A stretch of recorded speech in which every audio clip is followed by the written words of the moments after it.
The notion that Islam is a religion of peace is a joke, so that laugh track is pretty apt. Oh. Is Islam a religion of peace? Mm. Well, obviously, in today's episode, I'm sure you'll be able to guess what we're going to say by the beginning, middle, and end of it, which is a big, obvious no. I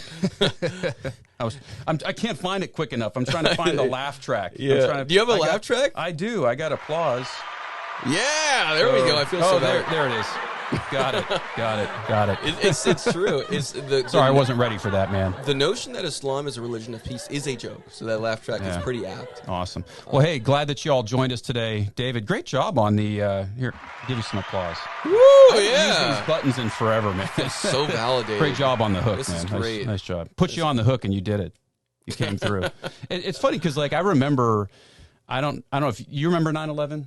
Like George W. Bush, and I remember there was like a big push back then with this, like to really portray Islam as a religion of peace, and Islam is a religion of peace. And I remember the rhetoric within the church. Now, this is within evangelicalism at the time. It was, we don't want to do what the Americans did during World War II to the Japanese Americans. We don't want to do what they did, and so like we want to make sure we frame Islam as a religion of peace. And that was the rhetoric back then. Yeah, wow, during 9/11. I mean, I was like, how old was I? And like 24 years old, something like that. So I was a little bit older. I remember some of that stuff, but yeah, that was really, I think based on what I've heard from different people, that was really where this rhetoric started. No, it did actually. Yeah, this was a controlling of Islam being even within that category because it so obviously isn't. I mean, if you look at its history, which I think you're going to help us out with here,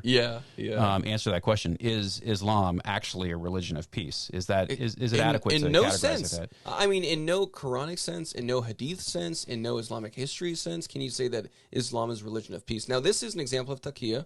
And hopefully people that have seen previous episodes can remember that's the doctrine of deception. You are allowed to lie in certain cases in Islam. Allah permits it because he's the best of deceivers, and so obviously he permits lying.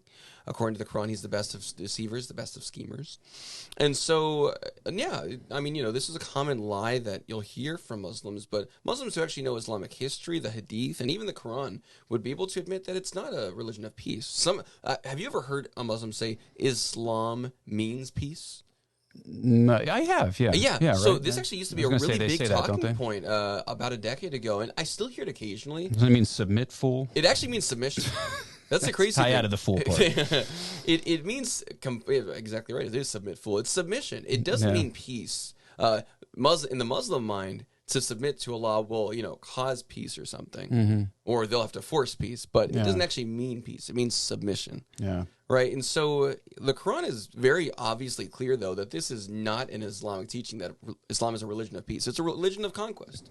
Isn't it ironic that the rhetoric came out of a time in history when the Islamic world slammed planes into American buildings? Yeah. I mean, like, an event that so clearly demonstrates how this ideology is not in any way peaceful. Yeah, like, even if you go through the Quran... If you go through the Quran, it's explicitly clear over and over and over that it's not a religion of peace.